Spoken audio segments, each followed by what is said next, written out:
Millie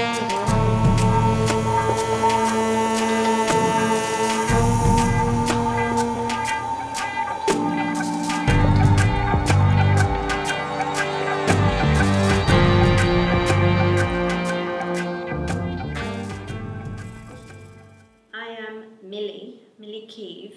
I founded the charity called April. It stands for Adverse Psychiatric Reactions Information Link. And April happened to be the month my daughter was born.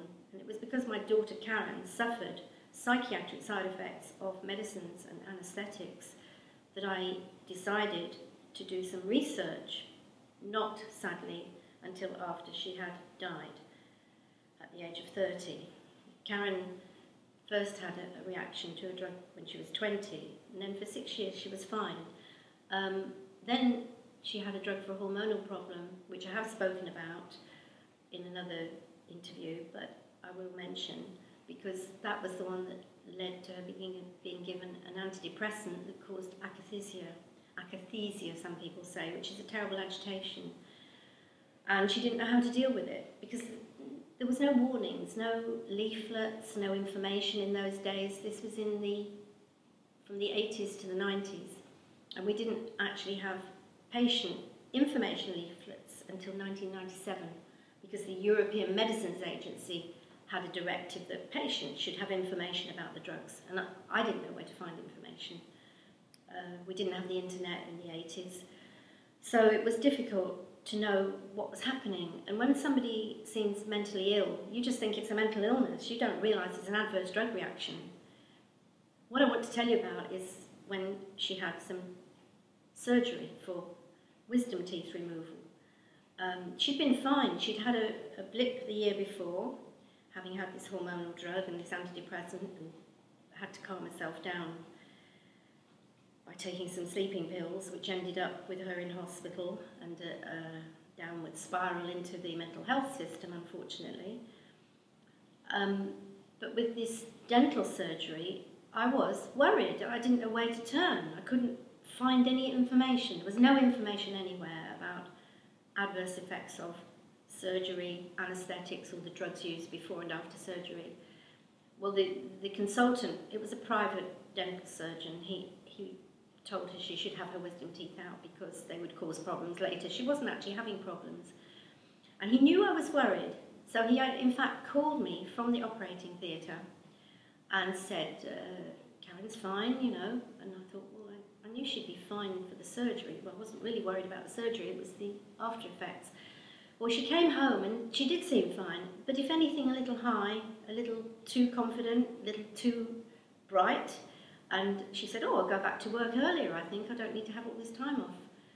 But 7 days after the surgery, signs of paranoia were setting in, and she slipped into a psychotic episode.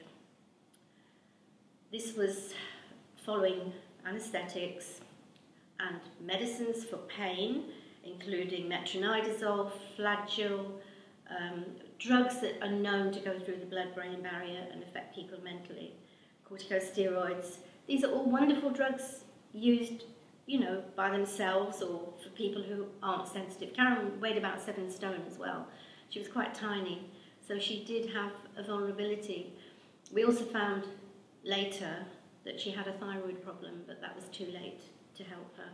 And people should be warned that they should have these checks when they seem to be changing, their mood changes or they get depressed. It can be thyroid, it can be lack of vitamins, certain vitamins, you know, that people are not absorbing properly. So really, my warning to people is, if you've got a friend or a relative, because you wouldn't notice it in yourself probably, they've come back from abroad, they may have had an anti-malarial drug, or they may have had surgery, or they may have been given a new drug by a doctor, or changed a drug, or changed a dose. If they become different, they have mood swings, check that it's not the medicines causing this, what we call iatrogenic condition, that is treatment-induced illness. I would like to thank Callista Kazuko. She's an incredible young lady, a singer-songwriter, and her campaign, Voice of Aiko, is to create awareness about medicines, that they're not all safe, and you should read the information and be aware that side effects do occur, adverse drug reactions can occur. Not everybody will suffer, but some people do. Also, withdrawal can be a problem with benzodiazepines and antidepressants. Benzodiazepines and sleeping pills we've known for a long time. Antidepressants, they're beginning to agree with what the patients are finding.